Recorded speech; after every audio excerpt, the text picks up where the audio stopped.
Dámy a pánové, vítáme vás u dalšího Polemikástu a dneska se budeme bavit o námořních katastrofách. Začínáme teda Titanicem. Byla to takzvaná nepotopitelná loď, i když ten termín nepotopitelná podle mě tehdy nikdo nepoužil. Já si myslím, že se to tak nějak jako až zpětně přidalo k tomu. Jenom se prostě říkalo, že je fakt dobrá. Nicméně 15. dubna 1912 po srážce s ledovcem šla ke dnu. To asi všichni víme. Tehdy zahynulo přes 1500 lidí a byla to vlastně událost, která změnila, přepsala určitý námořní předpisy. Právě například díky tomu vznikla povinnost mít na palubě lodi dostatek člunů pro všechny pasažéry a taky myslím si, že to změnilo nějakým způsobem radiový vysílání, jakože aby bylo nepřetržitý, aby se všechno jakoby vědělo. Je tady několik věcí, o kterých se dá polemizovat. Jeden z nápadů, nebo jedna z věcí, na kterou jsem se zamyslel, není proč Titanic potopil, protože to je jasný, prostě narazili na ledovec, ale... Co já si tak pamatuju z různých dokumentů a úvah, tak to poškození nebyla šance, aby Titanic zvládnul. Dokonce dnešní lodě by takovýhle poškození patrně nezvládly. No, ale dnešní lodě by patrně měly dostatek člunů, což ale nebyl jediný problém, proč zemřelo tolik lidí. Ono taky běžně, a zase situace Titanicu nebyla úplně běžná. Běžně se na trasách pohybovalo vícero lodí. Tradiční tehdejší jako pravidlo nebo postup byl ten, že ta loď se nějakou dobu potápí, tudíž není potřeba mít tolik člunů, protože ty lidi prostě jenom budeme přesouvat postupně na tu další loď, která taky má nějaké záchranné čluny, nějaké kapacity.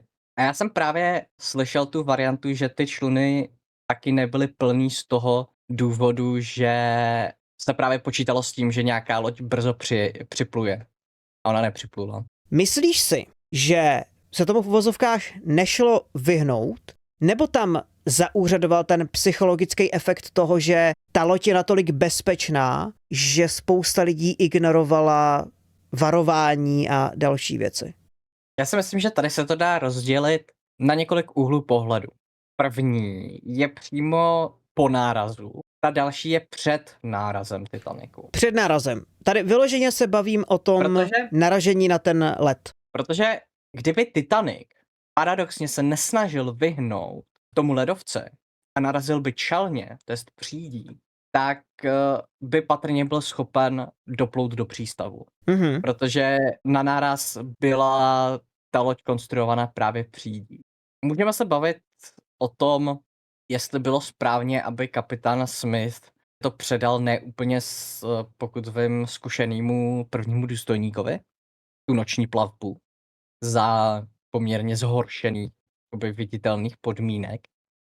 Kdy pokud vím, tak oni to viděli až v posledních nějakých jako půl minutě viděli ten ledovec. Mm-hmm. Nemuseli plout samozřejmě taky tak rychle. To je další věc, že tam byla ta snaha pokořit ten rekord. Dokázat, že jsou jako rychlí, že to je fakt jako rychloučký. Ale myslím si, že nárazu nešlo, pokud jako se nebudeme teď bavit v úplný jako alternativní realitě, tak si myslím, že tomu nárazu se nešlo vyhnout.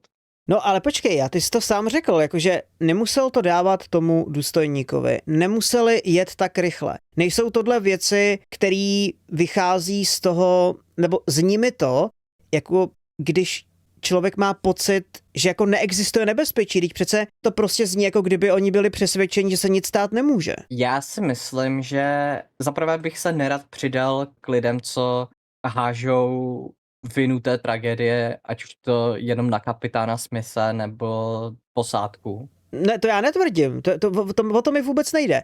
Mně spíš jde o to, jestli si myslíš, že ty rozhodnutí, já teďka neřeším, jestli je to jejich vina, mě spíš zajímá, jestli si myslíš, že ty rozhodnutí byly výsledek toho, jak smýšleli o Titanicu. Jestli by to udělali jako s jinou lodí. Myslím si, že určitě tam velkou roli hrála prestiž. Takže si myslím, že ta rozhodnutí určitě přispěla té katastrofě. Já si myslím, že tady zaúřadovalo to, jak tehdy se právě vnímalo, když se něco stane. Co to vlastně znamená. Protože my to dneska vnímáme tak, že když se něco stane na moři, to bereme takovým tím jako nejkatastrofičtějším způsobem. Že budou muset přežít na těch člunech, než tam bude vyslaná nějaká záchranná operace a tak dále. Čili pracujeme už s těmahle scénářema. Tam si myslím, že byly ty scénáře, Jo, tak další lodě třeba plásnu, jo, nevím, plásnu 4 hodiny od nás, jo, to je v pohodě. Mhm. Nemyslím si, že by si úplně ta posádka myslela, respektive třeba kapitán myslel, že ta loď je nepotopitelná, ale spíš si myslím, že si říkal, že pokud narazíme na ledovec, tak to nebude taková gigantická kráva, jako byl ten, na který narazili. Oni viděli vyloženě špičku toho ledovce a říkali si, jo, tak to obeplujem. Už nepřemýšleli nad tím, neměli sonar jako dnešní moderní lodě, který by jim řekl, hele, pod tím mořem se skrývá gigantický ledovec, to nebude dobrý. Mimochodem, Leoš Vinči, zdravím tě, tady píše, nevím, jestli je to pravda, ale někde jsem slyšel, že když si koupíš nejlepší boty na běhání, tak je větší pravděpodobnost, že se zraníš, protože se přepínáš, až moc spolíháš na to vybavení. Tak možná podobně to bylo s tím Titanikem. Je tady poslední věc k polemice ohledně Titaniku a to je etika vyzvedávání těch částí vraků, artefaktů a všech těch věcí. Takže je ta otázka, jestli to prostě nechat jako nedotknutelný masový hrob, anebo to právě nějakým způsobem se snažit to co nejvíc zachovat jako historickou, dejme tomu, památku a připomenutí té tragédie. Já jsem nad tím vlastně takhle nepřemýšlel a vždycky jsem měl Titanic spojený s tou lodí a ne s těma lidma, je to zvláštní, ale možná, že právě když vidíš ty trosky a všechno, tak tam ty lidi už nejsou, že jo, tak možná kvůli tomu. Já na to mám vlastně takovej zase dvojí názor. V dnešní době máme možnost oskenovat celý ten vrak, tak si myslím, že je blbost se snažit ho jakoby z nějakých pietních důvodů vyzvedávat. I kvůli tomu, že je to prostě technicky hodně náročný. Takhle, myslím si, že ten vrak jako takovej asi už nikdy nikdo nevytáhne, navíc už z něho moc nezbylo, ale spíš myslím jako různý ty kousky, víš, jak se vyzvedával ten porcelán. Jo, A... tady hodně záleží na tom, jestli se to týká těch mrtvých anebo přeživších, či pozůstalých. Můžeme si představit, že když jsem pozůstalej, není to 100 let jako od potopení, ale je to prostě krátce po té tragédii, tak si umím představit, že je tam nějaký morální jako opodstatnění se snažit ty věci vylovit a mít je vlastně jakoby na památku. Myslím si, že není úplně fajn jako vylovit věci po 100 letech jenom, aby jsme je vylovili. Čistě můj názor. Pokud to samozřejmě nezjistíme, že tam je nějaký radioaktivní materiál, musíme to jako vylovit z bezpečnostních důvodů. Ale pokud je to prostě jenom, chceme mít nějaký porcelán, tak nevidím v tom důvod po 100 letech a déle se to snažit jako zachraňovat. Myslím si, že by to tam mělo zůstat, protože já se v tomhletom přikláním k tomu, že až se to stane archeologií, tak to klidně vyzvedávejte. Jo, až uplyne nějakých těch 400 let nebo kolik.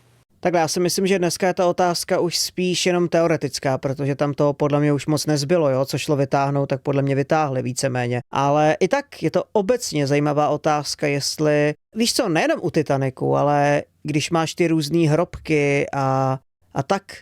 Dobrá, tak tolik k Titaniku. Další je MV Wilhelm Gustloff.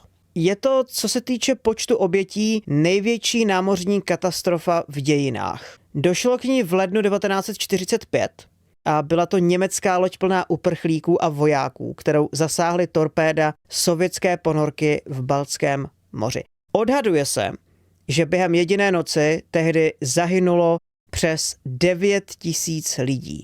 Což je, když jsme mluvili o Titaniku, asi 6krát víc lidí než na Titaniku. Většina z nich byli civilisté. A teď ta polemika. On z hlediska toho sovětského vojáka nebo kapitána, ta loď byla legitimní válečný cíl, protože ona nebyla označená jako nemocniční loď, nebyla natřená na bílo, neměla na sobě červený kříž, byla v klasický šedý kamufláži, měla na palubě protiletadlový děla, převážela taky zhruba 1000 německých ponorkářů, vojáků. Nicméně, jak už jsem zmiňoval, stálo to taky ale život 9 000 lidí, z čehož bylo 5 000 dětí. Někteří lidi toho sovětského kapitána obvinují podobně jako kapitána té lodi, která nepomohla Titaniku, že jako mohl tušit, že když to bylo na konci války, že tam mohli být civilisté, ale Rico, a to je ta otázka, mohl to tušit? Pojďme si představit, že o tom věděl a pojďme tu polemiku postavit na tom, jestli je omluvitelný obětovat 9 000 lidí a tím pádem 5 000 dětí kvůli tomu, aby potopil jednu loď s 1000 vojáků. OK, takže... Kteří ale pozor, můžou hypoteticky zabít 1000 lidí. Já osobně, kdybych byl kapitánem té ponorky a věděl bych to, že tam jsou ty civilisti, že jako, respektive věděl bych, že tam je tolik lidí, včetně dětí, tak bych to torpédo asi nevypálil. Asi jako určitě. V momentě, kdy vidím válečnou loď, tak bych se zachoval asi stejně, protože je to legitimní cíl. Mhm. Zase v momentě, kdyby ta loď na mě útočila, tak to beru z pohledu sebeobrany. Jsem v takové vzdálenosti, že z toho dokážu zdrhnout.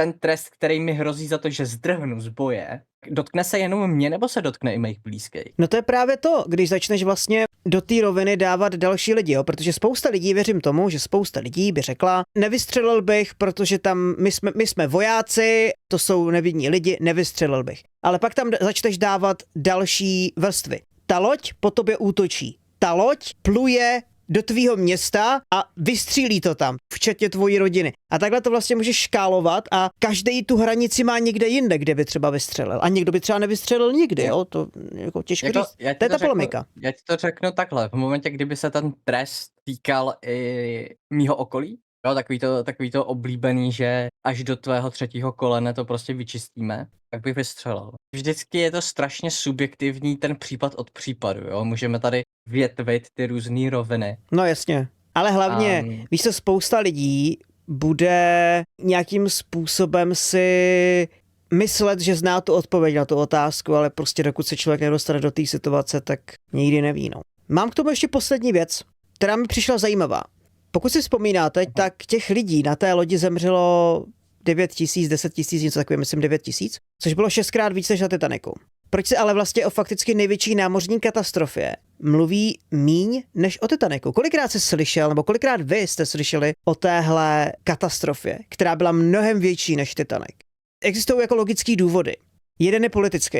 Ano, byla to nacistická loď, takže úplně nehrálo do karet toho tehdejšího narrativu nějakým způsobem mluvit o tom jako o tragédii. Já nevím, jak to prostě vysvětlit, hodně to zjednodušuju, ale prostě nikoho to jako kdyby nezajímalo do určitý míry. No a druhá věc je samozřejmě ta kulturní. A druhá věc je ta kulturní, a to je, že Titanic lidi obecně nějakým způsobem lidi mají Titanic spojený s tím, že se potopil kvůli pýše. Je to ta arogance, ten luxus a šlo to všechno ke dnu. Kdežto ten Gustlov, ta loď, byla fakticky jenom jedna z mnoha hrůz války. Prostě to zapadlo v tom všem, co se dělo. Samozřejmě z dnešního hlediska, když si to porovnáme pomocí těch obětí, tak tohle je několikanásobně horší katastrofa. Ale tohle je nejspíš ten důvod, proč se o ní prostě nemluví. Protože to bylo na špatné straně. A zároveň to taky, o čem jsem mluvil, je to prostě válečná oběť. Vždycky jinak budeme vnímat oběti války a tragédie války oproti tragédiím a obětem v těch mírových dobách. To je pravda, no, je to takový trošku pokrytecký, ale vlastně to dává smysl. A proto se přesuneme k další věci. Záhada Mary Celeste. To sice není klasická katastrofa, loď šla ke dnu, ale nejspíš posádka šla ke dnu. Pokud vůbec nevíte, Mary Celeste je jedna z takových těch historických událostí, který posílili mýtus o těch lodích duchů, protože to byla loď, kterou v roce 1872 prostě našli, jak si tak jako pluje samovolně Atlantikem s nataženýma plachtama, víceméně v dobrým stavu, a když na ní naskočili, tak zjistili, že tam nikdo není. Zůstaly tam všechny zásoby, zůstaly tam lodní deníky, víceméně tam zůstalo všechno, kromě jednoho člunu a chronometru, mám pocit. Prostě nějakého nástroje na něco. Samozřejmě existuje kolem toho spousta hypotéz, od toho, že se propadli do jiné dimenze, nebo že tam byla nějaká obrovská krakatice, Cthulhu a já nevím co všechno. Nejspíš to mělo jednoduché řešení, na té lodi se něco stalo, buď tam došlo k výbuchu nějakých těch výparů nebo něco podobného a ta posádka se nejspíš vydala na ten člun, zavázaná za Mary Celeste, ale to lano buď nebylo dobře přivázaný, nebo se stalo něco jiného, ten člun se prostě odtrhl, Mary Celeste odplula a posádka na tom člunu, včetně rodiny kapitána, prostě nakonec podlehla moři. To je nejpravděpodobnější varianta. Co se jako musí stát, aby zkušený kapitán udělal něco takového, jo? Protože abys opustil loď na člunu takovýmhle způsobem, jakože se ani nevezmeš věci sebou, což napovídá tomu, že nejspíš předpokládali, že se vrátí, anebo že musí fakt rychle zmizet. Co všechno se muselo stát, aby se tohle stalo, sakra? Já si reálně myslím, že v momentě, kdy máš na lodi nějaký problém. Ona ta myšlenka jako přejít na menší člun vlastně dává celkem smysl, protože pokud jsi třeba ve velkém větru, tak se vlastně za tu velkou loď schováš. Tam je skoro spíš otázka, proč vlastně nechali napnutý ty plachty. To skoro vypadá jako, víš co, protože když bude nějaká silná bouře nebo něco takového, tak ty plachty spíš jako sroluješ. Ano. A tady to spíš vypadá, že to bylo jako, hele, právě teď si vymyslím o konspirační rikuo, do lodi nám zatejká, to uděláme. Ty nejdůležitější věci, tady spustíme člun a ono se to nějak vyřeší, dobrý.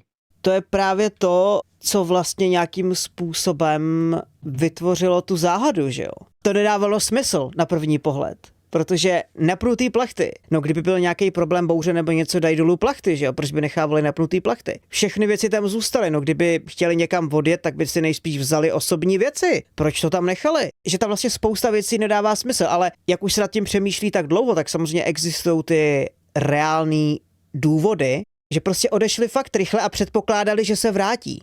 A nejpravděpodobnější důvod jsou výpary z toho alkoholu. Oni tam měli nějaký ten líh nebo něco a ono je prostě možný, že zjistili, že to nějakým způsobem se tam plní, že může dojít k výbuchu a tak prostě otevřeli věci a řekli si, hele, půjdeme radši pryč z té lodi, kdyby to bouchlo. A po nějaký době, až si budeme myslet, že to je vyvětraný, se vrátíme. A už se nevrátili, že jo? Tam je fakt nejdivnější to, jak s Ďatlovou výpravou tohleto. Proč si nevzali jídlo? Víš co, začneš přemýšlet tímhletím, ale zase vracíme se k tomu, jo, nejsme v té situaci. Asi bych taky vzal spíš nohy na ramena, než bych přemýšlel. Jo, tak vezmu si lano, vezmu si tady nůž, vezmu si léky. Jako, hele, v tomhle máš určitě pravdu. Na druhou stranu pořád to byl zkušený kapitán, takže měl by být schopnej i v nějaký rychlý akci logicky uvažovat, samozřejmě furt jsme lidi, jo, to chápu, ale pořád je tady ta varianta, že prostě předpokládal, že se vrátí. Tady je takový blbý, že u těch událostí my velice často známe jenom to, že ten kapitán byl zkušený. A to je celý. Nevíš, jako byl zkušený na této trase, byl opravdu tak zkušený. Tam je otázka, jestli byl zkušený takovým způsobem, až byl namyšlený a myslel si, že to zvládne, nebo... To jsme zase zpátky u Titaniku, ale chápu. Byl to zkušený kapitán, který ale nikdy nezažil kritickou situaci a tudíž se třeba nechal strhnout tím davem, tu davovou mentalitou, jo, že tam je hodně zajímavý spíš to, že že tam nejsou, pokud si pamatuju dobře, tak tam nejsou žádný jakoby návody v tom deníku, jo, že třeba ano. Pozorujeme tady výpary, nebo že prostě deník přestal. Ne? Ano, přesně tak. Jako muselo to být něco fakt rychlýho a náhlýho. No, nejspíš to byly ty výpary. Dobrá. Další loď, kterou tady máme, tak je Gripshunden, konkrétně z roku 1495. Tahle ta loď byla vlajková loď dánského krále Jana I. a sloužila fakticky jako takovej plovoucí královský dvůr. Zrovna byla na politické cestě, měli nějaký jako jednání ve Švédsku, když najednou v důsledku požáru vybuchla prachárna, tam, kde byl prostě střelný prach a tyhle ty věci. A ta loď se prostě u švédského pobřeží potopila. Mimochodem zajímavý na tom je, že ten vrak byl objevený až v 70. letech 20. století. Do té doby ho nikdo nenašel. A díky tomu, že podmínky v Baltském moři jsou svým způsobem unikátní, vrak zůstal i po těch stoletích v neuvěřitelně zachovalém stavu. Takže pro archeologii je to fakticky taková časová kapsle, protože tam prostě zůstaly ty luxusní věci, dokonce nějaký exotický koření, zbraně, všechno to tam nějakým způsobem zůstalo. Je to zajímavý. Král to teda přežil, ale mnoho členů dvora ne, no. Dánský král to byl, jo? Jo, byl to dánský král. Jestli to bylo v tu chvíli jako něco si schnilého na dvoře dánském. No, na lodi dánské. Mimochodem, jedna z těch hypotéz, proč se to stalo, nebo spíš možná proč se to tak rychle potopilo, bylo, že jak se Jan I. snažil ohromit Švédy, protože to je možná důležitý kontext, on se podle všeho snažil sjednotit Skandinávii. A tak jel za Švédama a byl jako čus, koukejte, jak jsem hustej, pojďte se se mnou spojit. A tak právě naložil tu loď spoustou věcí, jako byly tam ty koření, věci, exotický zvířata a je možný, že to tím prostě přetížil tu loď, jo. Samozřejmě byly tam i nějaký hypotézy o tom, jestli to třeba nebyla sabotáž? Takže to, co říkám jako takový moudro vždycky, nesnažte se machrovat, protože si jenom nabijete držku. Mimochodem, taková zajímavá otázka. Komu si myslíš, že teďka patří ten vrak? Je to dánská loď, ale ve švédských vodách. No pokud je ve švédských vodách, tak bych předpokládal, že vrak patří Švédům. No ale je to dánská loď. Já bych řekl, že to funguje takovým tím způsobem, že se dohodnou. Jako dívej se, kdyby se spojili, bylo to vyřešený.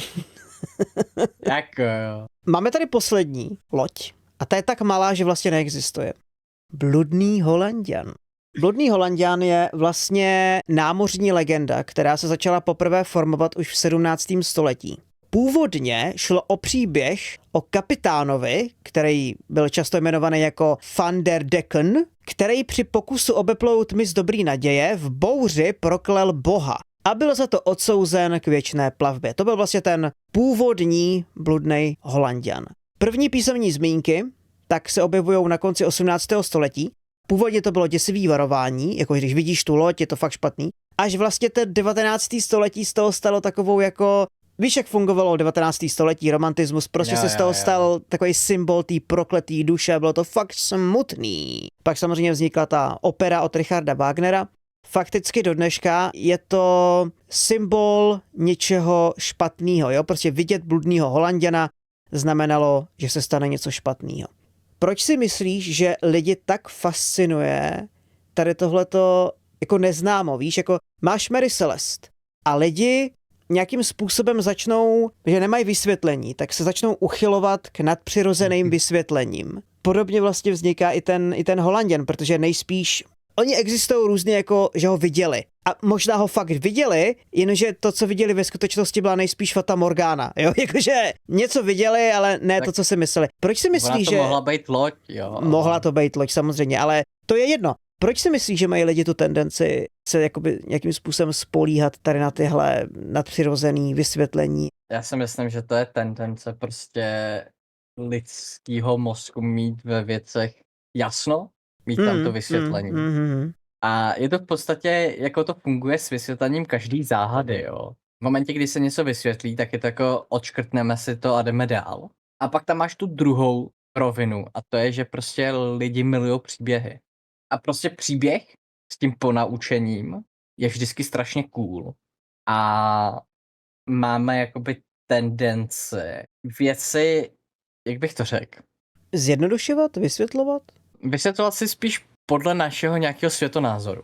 Pokud já budu trošku nahnutý na nadpřirozeno a řeknu, jo, prostě to byly, že jo, něco se tam stalo, něco viděli, jo, prostě viděli něco strašného viděli a tak utekli.